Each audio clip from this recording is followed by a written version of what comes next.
Soft, ambient, slightly mysterious music begins and continues underneath the narration in the quiet corridors of history, where the dust of ages settles on forgotten scrolls, lie stories that whisper of a power hidden from plain sight. We are taught that empires rise and fall, that kings are crowned and deposed, and that history is a clear, linear progression. But what if there's another story? One written not in the grand pronouncements of popes and monarchs, but in the subtle, intricate weave of bloodlines. What if a legacy, born from the crucible of the Crusades, has quietly shaped the course of Western civilization for nearly 1,000 years? Tonight, we pull back the veil on one of history's most enigmatic fraternities, the Knights Templar. We won't be discussing the usual tales of buried treasure or the Holy Grail.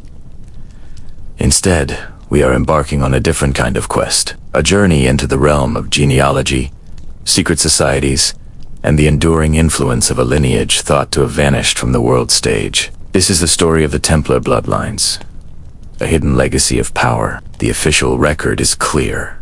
On Friday, the 13th of October, 1307, agents of King Philip the Fair of France launched a coordinated, ruthless strike against the Knights Templar. The order was dismantled, its Grand Master, Jacques de Molay, burned at the stake, its vast wealth seized. History tells us this was the end, but endings are often just new beginnings in disguise. Imagine for a moment the sheer scale of the Templar organization. They were not merely warrior monks. They were the world's first multinational corporation, pioneers of a sophisticated banking system that held kings and popes in their debt. They commanded a massive fleet, possessed lands and fortresses across Europe and the Near East, and operated with a level of autonomy that was unprecedented. Could such a deeply entrenched and intelligent network truly be extinguished in a single day? Or did they, forewarned and prepared, simply melt into the shadows, taking their most precious assets with them, and what could be more precious than their own children, their own future? The official vow of the Knights Templar included celibacy, but reality, as it often is, was far more complex. Over 2 centuries, liaisons, secret marriages, and the simple human desire for family would have undoubtedly occurred. Powerful men, entrusted with immense secrets and wealth, would have sought to secure their lineage. It is within these unrecorded unions, these footnotes of history, that our story takes root. Did the Templar Knights, facing annihilation, orchestrate the survival of their families, scattering them across Europe under new names, hidden within the folds of local nobility and the burgeoning merchant classes? Considered the families that rose to prominence in the centuries following the Templars' fall. Families in Scotland, Portugal, Switzerland's nations, that offered refuge to the persecuted knights. We see sudden ascensions in finance, in military strategy, in political influence. Was this mere coincidence? Or was it the quiet activation of a pre-existing network, a legacy of knowledge and connections, passed down from father to son, mother to daughter, a legacy invisible to the casual observer, but a potent force for those who knew how to wield it? This is not a search for a grand conspiracy, but rather an exploration of influence. The kind of influence that doesn't need a crown or a title. The influence of shared knowledge, of inherited obligation, of a silent understanding that binds disparate individuals across generations. It's the subtle art of steering events, of financing the right endeavors, of placing key individuals in positions of power, all while remaining unseen. Their ancient origins, a closely guarded secret. The archives are filled with gaps, with convenient fires and missing documents. It's in these silences that a hidden history can reside. Legends of Templar descendants merging with other esoteric orders, like the Rosicrucians or the early Freemasons, suggest not an ending, but a transformation. The Templar mission to protect, to build, to guard a secret trasme have simply evolved, adapting to a world that no longer had a place for warrior monks, but had an insatiable need for their skills in finance, logistics, and intelligence. As Julius then, allow your mind to drift. Let the weight of the day fall away. There is nothing you need to do, nowhere you need to be. Just breathe and journey with us into this shadow world, where the line between historical fact and whispered legend begins to blur. We are tracing the echoes of a powerful bloodline through the annals of time, seeking the quiet, persistent pulse of a legacy that refused to die. From the banking houses of Renaissance Florence to the political intrigues of the Elizabethan court, from the founding of the New World to the revolutions that redrew the map of Europe. Could the guiding hand of this hidden lineage be there? In the quiet shadows of Jerusalem, a new purpose began to take shape. It wasn't born of grand pronouncements or royal decrees, but in the shared conviction of a small band of knights, led by a man from Champagne, Hugues de Payens. He and his companions saw the peril faced by pilgrims, the treacherous roads that wound through the Judean hills, pathways where faith met fear. They were seasoned warriors, men who understood the harsh realities of this land, and they felt a calling that went beyond mere conquest. Their initial vow was simple, almost monastic in its purity: to protect the travelers, to be a shield for the devout on their journey to the holy sites. They pledged themselves to this cause before the Patriarch of Jerusalem, taking the traditional vows of poverty, chastity, and obedience. But they added a fourth, unspoken vow, sealed not with words but with the grip of a sword hilt, a vow of protection, a promise to stand guard on the pilgrim roads. In these early days, they were a humble fraternity, possessing little more than their arms, their horses, and their unshakable resolve. They were known simply as the poor fellow soldiers of Christ. They made their headquarters in a wing of the Al-Aqsa Mosque on the Temple Mount, a site believed to be the location of Solomon's temple. From this association, they would earn the name that would echo through history: the Knights of the Temple, the Templars. But an order of warrior monks was a radical concept, a fusion of two worlds that had long been separate: the cloister and the battlefield. To give their order legitimacy, to define its soul, Hugues de Payens journeyed back to Europe. He sought the blessing of the man whose spiritual authority was unparalleled. Bernard of Clairvaux. Bernard, a Cistercian abbot, was a towering figure of the age, a man of profound intellect and fervent faith. The Cistercians championed a life of austerity, of manual labor and prayer, a return to a simpler, purer form of monasticism. Bernard saw in Hugues's vision a reflection of this same ideal, but applied to a new kind of knight. He saw the potential for a new militia, one that fought not for earthly glory or personal gain, but for God. Under Bernard's influential guidance, the Council of Troyes was convened in 1129. It was here that the Templar Order was formally recognized by the Church. Bernard himself was instrumental in drafting their code of conduct, the Latin Rule. This was no mere set of regulations. It was a spiritual blueprint, heavily infused with Cistercian thought. The rule governed every aspect of a Templar's life. It prescribed their plain white mantles, a symbol of the purity they were to forsake for the grime of battle. It dictated communal meals, eaten in silence while listening to scripture. It forbade the flashy trappings of secular knighthood. No pointed shoes, no lavish bridles, no hunting with hawks. Every detail was designed to strip away individual pride and forge a collective identity. Dedicated wholly to their sacred mission, their lives were to be a prayer in action, their swords extensions of their faith. With the Pope's blessing and a rule penned by Europe's most respected churchmen, the Templars' fortunes began to turn. The trickle of support became a flood. Noble families across France, England, and beyond saw in the Templars the highest expression of chivalric and Christian duty. Donating land or funds to the order was not just an act of piety. It was a way to participate by proxy in the defense of the Holy Land. Crucially, these patrons were not strangers. The early Templars, including Hugues de Payens himself, were well-connected nobles. Kinship was the invisible thread that wove the order into the fabric of European aristocracy. A count might grant a manor to the Templars because his own cousin or brother had taken the white mantle. These were not anonymous donations. They were personal investments of land, wealth, and blood. Younger sons of noble houses, with little hope of inheriting land, found a new path in the order. It offered them a noble purpose, a brotherhood, and a chance to live out the ideals of knighthood in its purest form. A network began to form. a web of allegiance and family ties stretching from the fields of Anjou to the dusty roads outside Jerusalem. Each new recruit, each parcel of land gifted, strengthened the foundation. Back in the Holy Land, the Templars' presence was growing.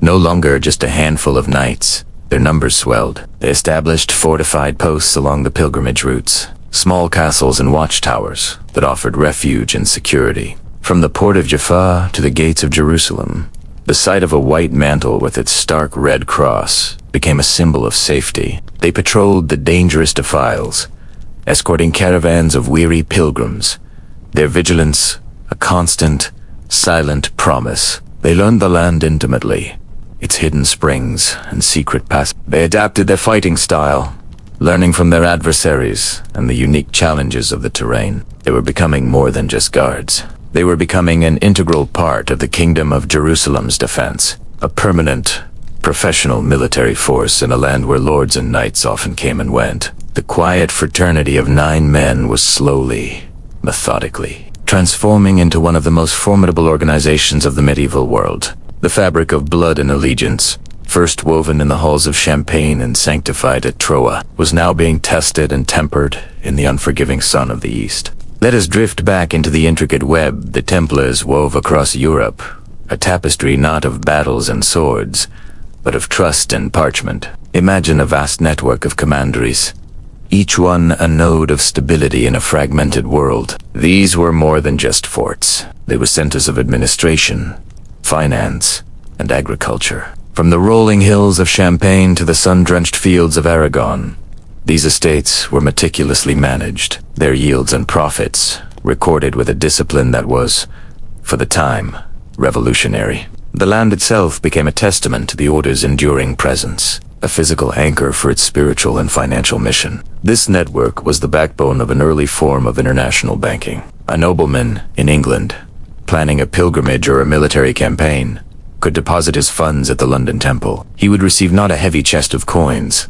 but a simple letter of credit. This coded document, understood only by the order, was his key. Upon arriving in Paris, or even Acre, he could present this letter at the local commandery and withdraw the equivalent sum in local currency. The risk of robbery on the perilous roads of medieval Europe was instantly neutralized. The Templars became the trusted guardians of wealth, their reputation for integrity as strong as their fortress walls. This system wasn't just for convenience. It was a lifeline, enabling the movement of resources and people on a scale previously unimaginable. Their role extended deep into the heart of noble families. Consider the plight of a lord heading to the Holy Land, a journey from which many never returned, who would protect his lands from ambitious neighbors, who would ensure his young heir was raised, educated, and not cheated of his inheritance. Time and again, the Templars stepped into this role of guardianship. They became the executors of wills, the protectors of orphans, and the stewards of entire estates, until an heir came of age. This was a sacred trust, one that bound the great families of Europe to the order for generations. A father's trust in the temple to protect his son created a bond that was personal, profound, and far more durable than any simple financial transaction. These relationships were often cemented through marriage. The order, while its members were celibate, became expert matchmakers and negotiators of marriage contracts. A well-managed dowry, overseen by the Templars, could secure a powerful alliance between 2 families. The knights, with their international connections and reputation for impartiality, were ideal brokers. They could vouch for the standing of a distant family or ensure that the terms of an agreement were honored. In this way, they didn't just manage wealth, they helped to build the very fabric of the aristocratic society. A marriage arranged with the Temple's blessing was a union fortified by the order's immense prestige and influence, weaving the households of Europe ever tighter into the Templar sphere. Think of it as a quiet, constant hum beneath the surface of medieval life. While kings and barons clashed, the Templars were building a different kind of kingdom, one based on credit, law, and enduring relationships. A letter dispatched from a commandery in Portugal could influence a decision in a castle in Scotland. The records kept in the Paris Temple held the financial secrets of half the noble houses of France. This was power, but of a subtle, pervasive kind. It was the power of being indispensable. When a family looked to the future, to securing its legacy and protecting its children, it increasingly looked to the white-mantled knights not just as soldiers of Christ, but as the most reliable stewards of their worldly existence. Every transaction, every guardianship, every negotiated contract added another thread to this tapestry. A family that entrusted its wealth to the temple in one generation would see its children and grandchildren do the same. These were not fleeting alliances, but enduring partnerships, often spanning centuries. The commandery down the road wasn't just a military outpost. It was a bank, a law office, and a trusted family advisor all in one. The knights were neighbors, godfathers, and executors. This deep integration into the social and economic life of the aristocracy was the true source of their strength. It was a foundation built not on stone and mortar alone, but on generations of carefully cultivated trust. The flow of communication was constant. Messengers on horseback crisscrossed the continent, carrying encrypted letters between commands. These weren't just reports on crop yields or troop movements. They were updates on the health of a young ward, inquiries about a potential bride for a duke's son, and confirmations of vast sums of money being transferred across the sea. The Order possessed an information network that was second to none. This knowledge allowed them to anticipate economic shifts, advise rulers, and manage their vast holdings with an efficiency that was the envy of kings. They were the silent partners in the great project of medieval state building. Their influence felt in royal courts and remote manors alike. This intricate system of trust and administration became a silent, ever-present force shaping the destiny of Europe. In the quiet hum of history, some stories take on a life of their own, whispered from one generation to the next, becoming as real as the stones of ancient castles. One such story reimagines the Holy Grail, not as a chalice, but as a living legacy, a sangreal, a royal bloodline. This interpretation suggests the Grail was never an object to be found, but a lineage to be protected, a secret stream flowing silently through the centuries. This stream, they say, began with Mary Magdalene. In certain tales that flourished under the warm sun of southern France, she is not just a follower, but a central figure, a vessel of sacred knowledge, and the bearer of a holy lineage. The legends paint a picture of her journey across the Mediterranean, leaving the dust of the Holy Land behind for the shores of Gaul, what we now call France. Here she is said to have carried with her a secret of immense significance, the future of a sacred bloodline. These whispers found fertile ground in the rugged, romantic landscapes of the Languedoc. It's a land of troubadours and Cathar castles, a place where alternative histories have long been cherished. In these stories, Mary Magdalene's arrival marks the beginning of a hidden dynasty, one that would eventually intertwine with the Frankish kings. The Merovingians, with their long hair and mystical origins, became a focal point for these tales. They were seen not just as earthly rulers, but as descendants of this sacred union, their kingship imbued with a semi-divine right. The idea is a captivating one, that a line of kings, known to history, carried a secret heritage, a direct link to the figures of the Gospels. The stories suggest that this bloodline, though eventually supplanted by other dynasties, did not die out. Instead, it went underground, protected by secret societies and loyal guardians who understood its profound importance. They became the keepers of the flame, ensuring the sangreal would endure through times of persecution and upheaval. Over the centuries, this narrative has been woven into the local folklore of southern France. Villages like Rennes-le-Château and the surrounding Cathar country are steeped in these legends. The very air seems to hum with untold secrets. People point to cryptic symbols carved into old church stones, to unusual place names, to the coded language of troubadour poetry, as evidence of this enduring mystery. It's a story told not in history books, but in the hushed tones of fireside chats and the knowing glances of local guides. One of the most famous proponents of this theory in modern times was the Priory of a group that claimed to be the ancient guardians of this Merovingian secret. They presented documents and genealogies suggesting the bloodline had survived into the modern era, hidden in plain sight among the noble families of Europe. Though many have questioned the authenticity of the Priory's claims, their story added a powerful new chapter to the legend, capturing the public imagination and breathing new life into these age-old whispers. The legend speaks to a deep human longing for connection,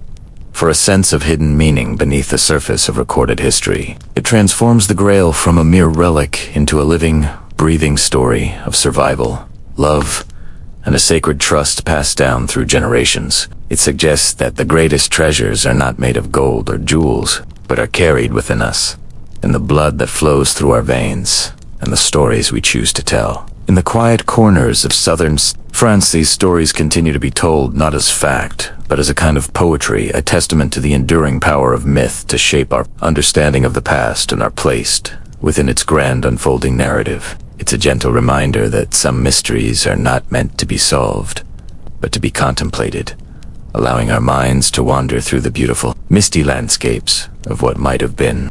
The chill that settled over France was not of autumn alone. It was the long shadow of a king, Philip IV, a man whose ambition was a fire that consumed all it touched. In the pre-dawn quiet, as the country slept,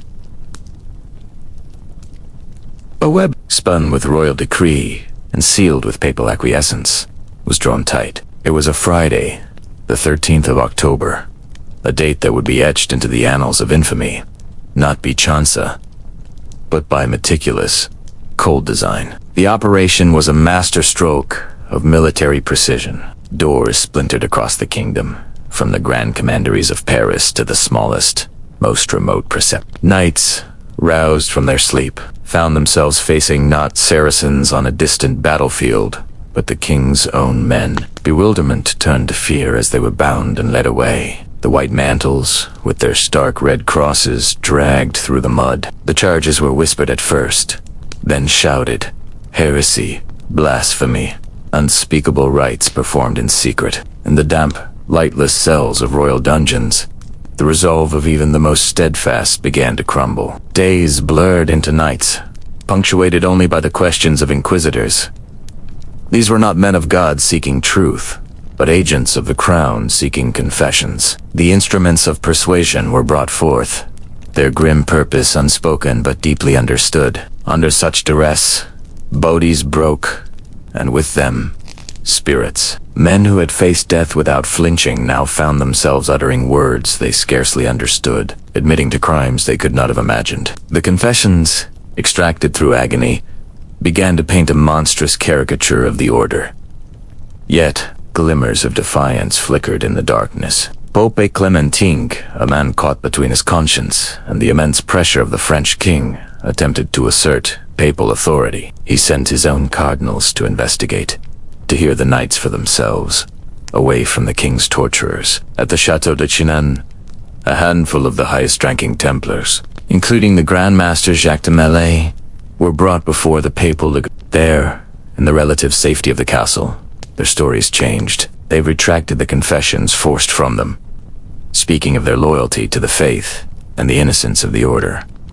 The cardinals listened, their scribes, quills scratching across parchment. The result was the Chinon parchment, a document that would offer a different narrative, a papal absolution for the men, if not for the order itself. It was a moment of hope, a belief that reason and justice might yet prevail. This parchment, however, would soon be lost to the labyrinthine archives of the Vatican, its truth buried for centuries. While the leaders were held, a quieter, more subtle dissolution was underway. The vast network of Templar Commanderies, their lands, their treasures, their extensive records all, were now in the hands of the king's officials. But not everything could be seized so easily. Loyalties, like wealth, can be hidden. Sympathetic nobles, some perhaps owing debts of gratitude or family ties to the Templars, offered quiet sanctuary. Records were spirited away, hidden in the walls of allied castles. Younger knights and squires, those not yet ensnared in the initial raids, melted into the countryside, finding refuge with friendly orders or distant relatives who were willing to risk the king's wrath. The tendrils of the Templar order, so deeply woven into the fabric of Christendom, did not simply vanish. They dispersed. Heirs to Templar families, now dispossessed and disgraced, quietly nurtured a legacy of grievance. The intricate web of financial and logistical knowledge the Templars had amassed was too valuable to destroy. It was absorbed, piece by piece, into other institutions, royal and ecclesiastical. The wealth Philip coveted was immense, but the true treasure of the Templars, their knowledge, their network, and the loyalty they inspired proved far more difficult to confiscate. It it seeped into the foundations of other houses. A silent, underground river flowing beneath a new landscape of power. The trials that followed were a spectacle of political theater. Public retractions by brave knights were met with the harshest of sentences. Those who dared to defend the order were labeled as relapsed heretics. Their fate sealed, the pyres were being prepared. Yet, even as the smoke began to rise in the public squares, the story was not ending. It was fracturing, scattering like seeds in the wind, each carrying a piece of the legend, a fragment of the truth, ready to take root in the fertile ground of mystery and myth for generations to come. The king had broken the body of the order, but its ghost was already beginning to walk the corridors of history, a specter of injustice that would haunt the French monarchy and the papacy. The world watched, some with horror, some with grim satisfaction, as one of the most powerful institutions of the age was systematically and ruthlessly dismantled, piece by agonizing piece, under the watchful eye of a determined king.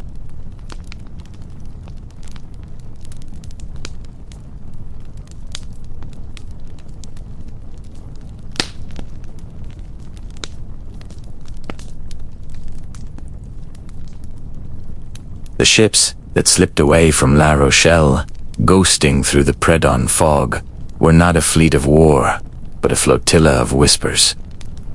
They carried with them not just men and a rumored treasure, but the very essence of an idea way of being that refused to be extinguished by flame and royal decree. Their sails, catching the first light, were filled with the silent promise of a new beginning, far from the reach of kings and popes. Imagine the salt spray on the faces of those knights, their familiar world dissolving behind them into the gray horizon. Where were they bound? The maps of the known world offered few true havens, yet whispers had long circulated in the command. Tales brought back by merchants and mariners of lands across the vast, forbidding ocean. These were not just rumors, but carefully collected pieces of a puzzle, assembled over decades of patient inquiry. Their first likely landfall was Portugal. Here, King Denis I, a shrewd and pragmatic ruler, saw not heretics, but an opportunity. He understood the value of the Templars' naval expertise, their administrative skills, and their immense wealth. Rather than disbanding them, he performed a subtle act of political alchemy. In 3019, with papal blessing, he refounded the order as the Order of Christ. It was a masterful stroke. The mantle changed. The name was new, but the knights' traditions, and their mission ostensibly to defend Portugal from the Moors, and the iconic Red Cross, once a symbol of a pan-European brotherhood, now adorned the sails of Portuguese caravels, its arms slightly altered, a quiet nod to its Templar origins. It was a public disguise, a way to continue their work in plain sight from the port of Tomar. Their new headquarters, the Knights of the Order of Christ, looked westward. They were no longer just guardians of pilgrims to the Holy Land. They became the vanguards of a new age of discovery. The knowledge they possessed of shipbuilding, of navigation, of cartography, much of it gleaned from their extensive network in the east, was now channeled into exploring the Atlantic. It was under the grand mastership of Prince Henry the Navigator, himself a leader of the Order of Christ, that Portugal's golden age of exploration truly began. The cross on their sails was not just a symbol of faith, but a beacon of knowledge, guiding them toward an unknown world. But not all the ships sailed south to Portugal. Other vessels, smaller and less conspicuous, turned their prows northward, toward the wild, rugged coast of Scotland. Here, the long arm of the Pope and the French king had less reach. Scotland, excommunicated and locked in a desperate war for independence with England, was a natural refuge for outcasts and enemies of the English crown. King Robert the Bruce, fresh from his victory at Bannockburn, needed skilled, hardened warriors. He would not have been inclined to ask too many questions about a contingent of elite fighting men arriving on his shores. In the craggy glens and remote islands of Scotland, the Templar legacy took a different form. It did not become a state-sponsored institution, but went underground, weaving itself into the fabric of Scottish clans and noble families. Names and symbols began to appear, echoes of a past that refused to be forgotten. The Sinclair clan, Lords of Orkney and Rosslyn, are central to this chapter of the story. The Sinclairs were of Norman descent, with a long history of seafaring and a domain that straddled the worlds of Scotland and Scandinavia. They were men who understood the sea and were not afraid of the horizons it promised. The evidence is not found in grand declarations, but in the quiet language of stone and lineage. At Roslin Chapel, a marvel of late Gothic architecture built by William Sinclair in the mid-15th century, the story is carved into every surface. Here, amidst the intricate foliage and green men, are carvings that some interpret as depictions of American plants, like maize and aloe. Decades before Columbus's official discovery, he sees proof? Or is it a testament carved in stone?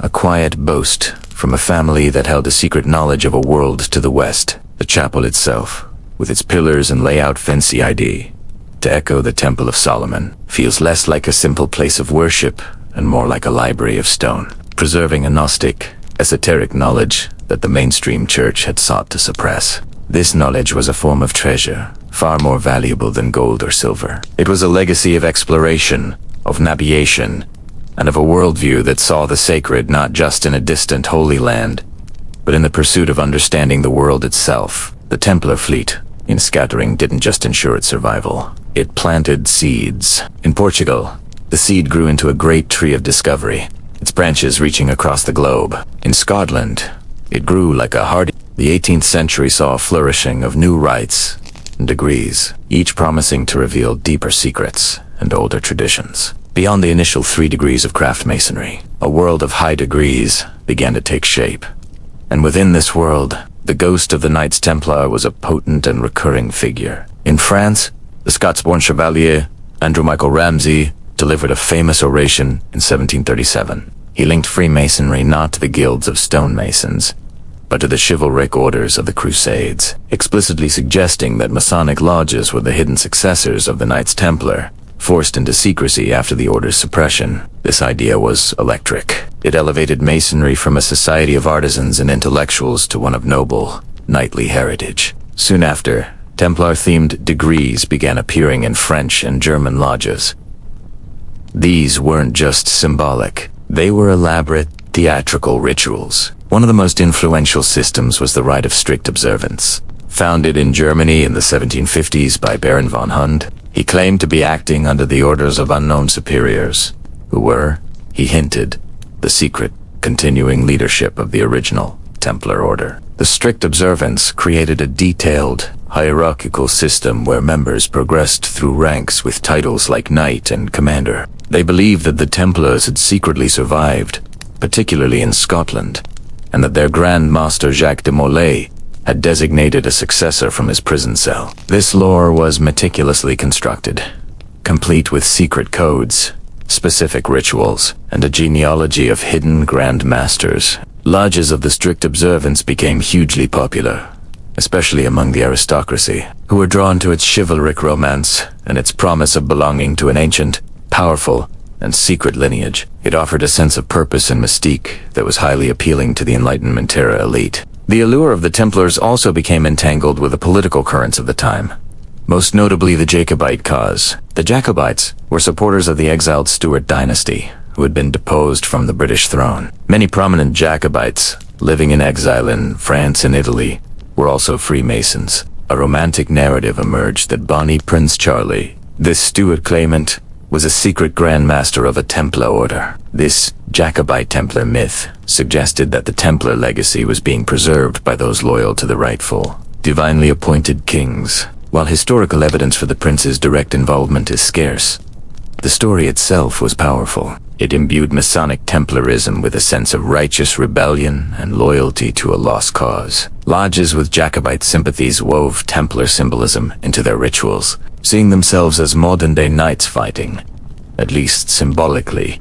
for the restoration of their true king. This connection added another layer of intrigue and political significance to the growing Templar revival within Freemasonry. For noble families across Europe, adopting Templar language and imagery was also a way to burnish their own prestige. Claiming a connection to the legendary knights, even a symbolic one through a Masonic rite, was a way to assert ancient lineage and authority. It was a form of social and cultural currency. A family that could trace its roots, however tenuously, to the Crusades or who held high rank within a Neo-Templar Masonic body, was seen as more distinguished. Lodges themselves became venues for this display of status. The elaborate regalia, the titles drawn from chivalric orders, and the grand, castle-like lodge rooms all served to reinforce an atmosphere of aristocratic exclusivity. The Templar legend was no longer just a story. It was a tool for self-fashioning, a way for the 18th century elite to connect with a glorious imagined past and in doing so to solidify their own position in the present. This was not a purely cynical exercise. Many truly believed they were the inheritors of a noble tradition. The proliferation of these degrees created a complex and sometimes confusing landscape. Different rites competed for legitimacy, each claiming to have the true Templar succession. There was the strict observance in Germany, the clerics of the temple who claimed a more spiritual, priestly succession, and various rites in France, each with its own unique mythology and ritual. This period, often called the High Degree craze, saw the creation of dozens, if not hundreds, of new Masonic degrees. Many were ephemeral, but the core idea that Freemasonry was the inheritor of the Templar legacy proved incredibly durable. It answered a deep-seated desire for a history that was more romantic, more heroic, and more spiritually profound than the humble origins of operative stonemasonry. The knightly ideal, with its code of honor, its dedication to a sacred cause, and its aura of mystery, was a perfect fit for an age that was at once rational and deeply fascinated by the mystical. The Templar, once a historical figure, was now reborn as a Masonic ideal. This fascination with the Templars was not confined to lodge rooms. It began to seep into the wider culture, influencing literature, art, and philosophical discussions. The idea of a secret society of enlightened knights, preserving ancient wisdom through centuries of persecution, was a powerful romantic trope. It resonated with the Enlightenment's interest in secret histories and alternative sources of knowledge. The Templars became a symbol of resistance against tyranny, both papal and monarchical. Writers and thinkers used the Templar story as an allegory to critique contemporary institutions. For some, they were proto-Enlightenment figures, martyred for their independent thought. For others, they were mystical initiates who held the keys to esoteric secrets from the ancient world. This cultural diffusion helped to cement the Templars' place in the popular imagination as more than just a defunct military order. They became a multifaceted symbol, capable of representing a wide range of ideals, from chivalric honor and noble lineage to esoteric wisdom and revolutionary fervor.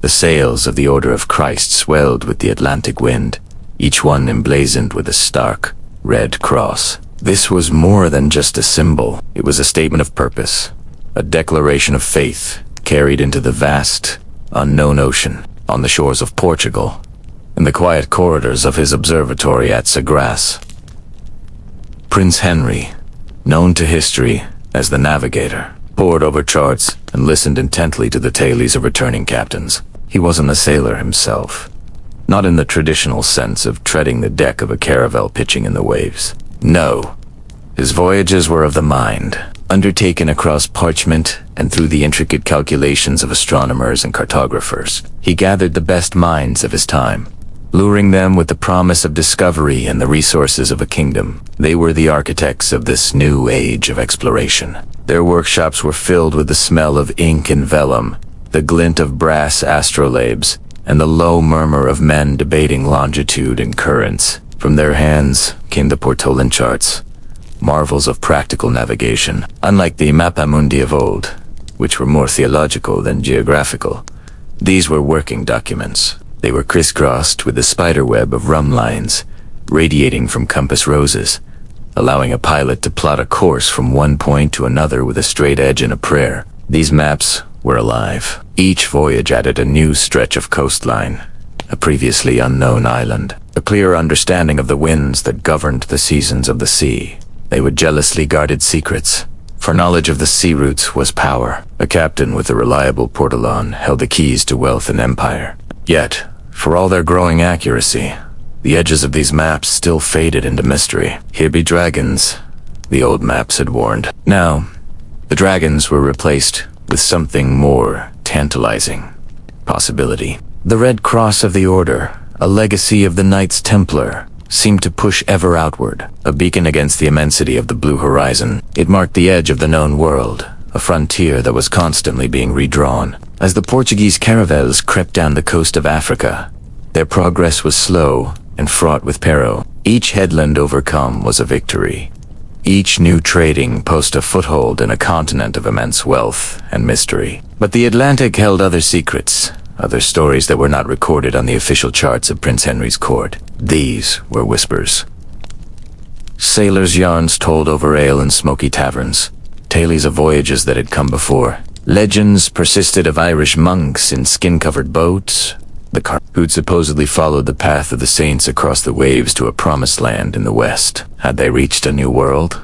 Centuries before. The stories were vague, more myth than history, but they endured. Then there were the more grounded, yet no less fantastic, whispers from the north. Tales of the Vikings, of Leif Erikson, and the fleeting settlement at Vin were common knowledge among the seafaring communities of the North Atlantic. But other, more obscure stories circulated among the Scots and the mariners of the Orkney Islands. They spoke of Henry Sinclair, the Earl of Orkney, who, a full century before Columbus, was said to have sailed west with a fleet of ships, guided by the Venetian navigators, the Zeno brothers. Did they reach what would become Nova Scotia? The accounts are fragmented, debated fiercely by historians, dismissed by some as elaborate fiction, yet clung to by others as proof of pre-Columbian contact. The narrative speaks of a green and fertile land, of encounters with native peoples. It's a compelling story, a thread in a tapestry of clandestine void. And with these stories come darker, more secretive legends. Rumors of caches, of treasures and relics hidden away on lonely windswept shores. Stories connected to the Templars, who, after their suppression, were said to have fled with their fleet and their immense wealth. Did they use these forgotten sea lanes to find sanctuary in the New World? Could there be a connection between the Cross on Sinclair's banner and the one that adorned the sails of Prince Henry's ships? These are the tales told when they watch as long and the stars are the only companions. They are the ghost ships of history, sailing just beyond the horizon of verifiable fact. They hint at a world far more interconnected than the official histories would have us believe. A world where the Atlantic was not a barrier, but a highway, crossed by the brave, the desperate, and the visionary long before the history books began to take note. The ocean keeps its secrets well, but sometimes, in the quiet of a harbor or the pages of a forgotten manuscript, a whisper escapes, telling of another time, another voyage. Heraldry, the language of coats of arms, offers another avenue, a visual shorthand for lineage and allegiance. Each crest, each symbol, tells a story. A lion rampant might speak of courage, a chevron of protection. These were not mere decorations, they were identifiers, a way to be known on the battlefield and in the council chamber. We study the blazon, the formal description of the arms, and trace how it was passed down, sometimes with subtle changes, from one generation to the next. Seals, pressed into wax on important documents, served as a signature, a personal and legal mark. The intricate designs, often bearing the owner's coat of arms, or a personal device, connect a name to a specific moment, a tangible link to an ancestor's hand. To find an intact seal of an early Sinclair or a related family is to hold a piece of their identity, a confirmation of their presence and their status in a world long past. It's a small, durable echo of a person's life. Then there are the effigies, the stone and bronze figures resting atop tombs in old churches and cathedrals.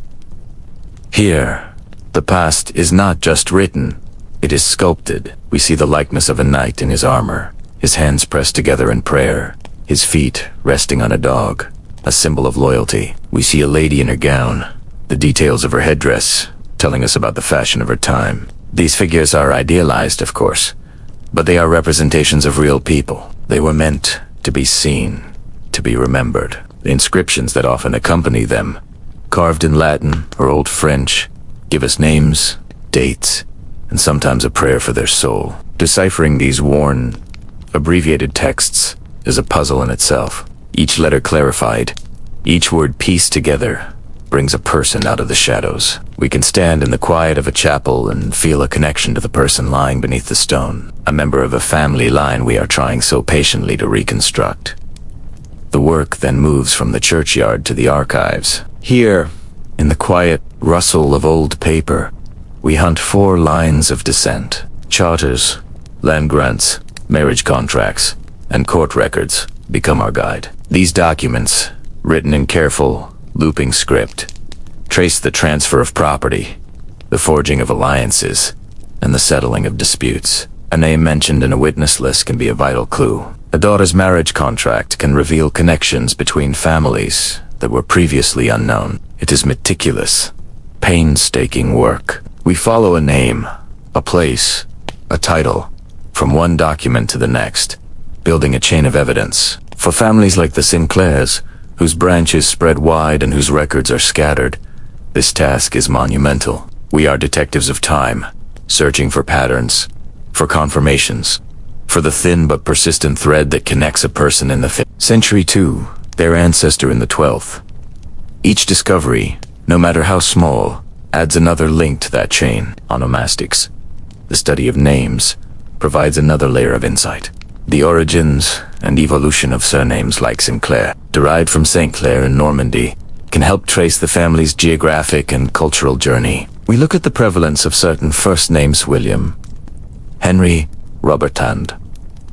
How they repeat through generations, honoring a grandfather or a powerful patron. Place names, too, hold clues. A farm named after a family, or a family taking its name from a place, reveals a deep connection to the land. This study helps us understand the context in which these families lived, the influences that shaped their identities. It helps us differentiate between branches of the same family and untangle the knots where different families with similar names intersect. The names themselves become artifacts, carrying echoes of migration, settlement, and social standing through the centuries.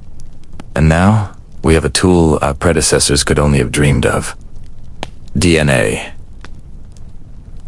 Genetic genealogy has opened up a new frontier. Why DNA projects, which trace the paternal line, allow us to see how different branches of a family like the Sinclairs are related. They can confirm or challenge connections suggested by historical records. A shared genetic marker can link individuals separated by hundreds of years and vast geographical distances, revealing a common ancestor who lived long before surnames were common. It is a powerful complement to traditional research, a scientific echo of the stories told in old charters and chronicles. It doesn't replace the patient archival work, but it provides a new and often surprising framework. It allows us to ask questions about deep ancestry, about the origins of the family long before they arrived in Scotland or England. It connects the names on the page to the living, breathing reality of human genetics, the double helix of history. The challenge, always, is the uncertainty. For every documented fact, there are a dozen possibilities, 100 missing pieces.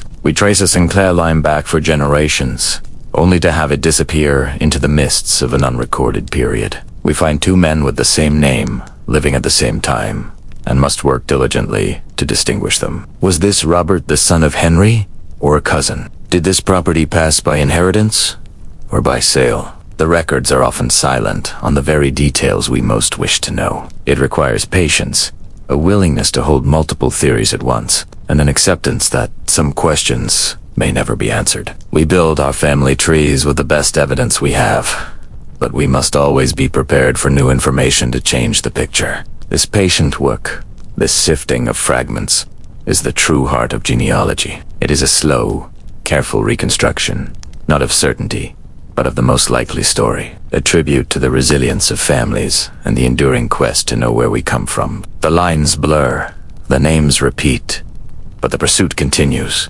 Breathe in and out, letting the day's worries drift away like mist over a still lake. Tonight, our journey takes us down winding paths of history, not to solve, but simply to wander through the lingering questions. Imagine standing before a weathered stone chapel, somewhere in the quiet French countryside. The air is cool, fragrant with damp earth and ancient secrets. Inside, the silence is broken only by the echo of your own breath. You trace the carvings on the wall, symbols that have puzzled scholars for centuries.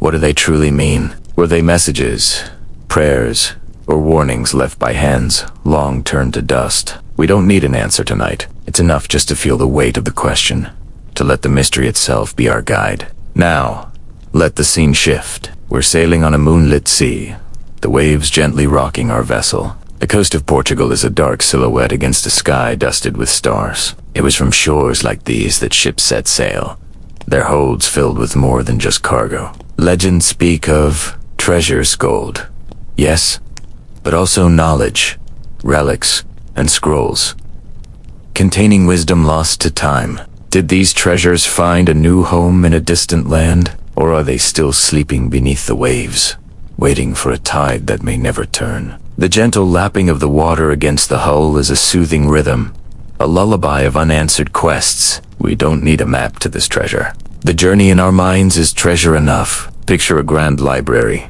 shelves stretching high into the shadows. The air smells of old paper and leather. You pull out a heavy, leather-bound volume, a genealogy of a noble family. As you trace the lines of descent, you notice gaps, names crossed out, and branches that abruptly end.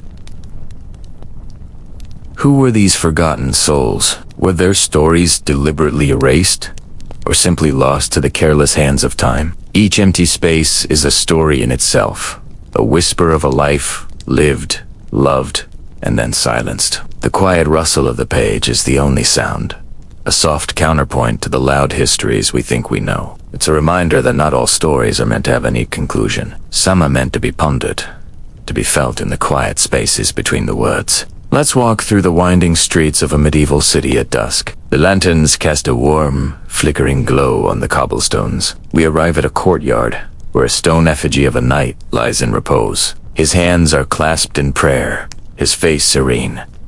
But look closer at the carvings on his tomb. A strange, two-headed figure, a Gnostic symbol, a puzzle box of faith and heresy. The infamous Baphomet. Was it a demon? A symbol of esoteric wisdom, or a lie crafted to bring down an entire order? The truth is as veiled as the night sky above. We can stand here in the quiet of the courtyard and simply observe, feeling the pull of an enigma that has endured for 700 years. The cool stone beneath our fingertips connects us to that past, a tangible link to an intangible mystery. Our final stop is a dimly lit chamber, a place of reverence and controversy. Before us, suspended in the air, is a long linen cloth. The faint, ghostly image of a man is imprinted upon it. The Shroud of Turin. Is it a miraculous artifact? A medieval masterpiece of artistry? Or something else entirely? Scientists have debated, theologians have prayed, and the world has watched, captivated. Tonight, we aren't here to join the debate. We are here to witness the power of an object to inspire such profound faith and such intense scrutiny. The stillness in the room is profound. It's a space where science and faith meet, not in conflict, but in shared awe of the unknown. The image is faint, almost ethereal, like a memory you can't quite grasp.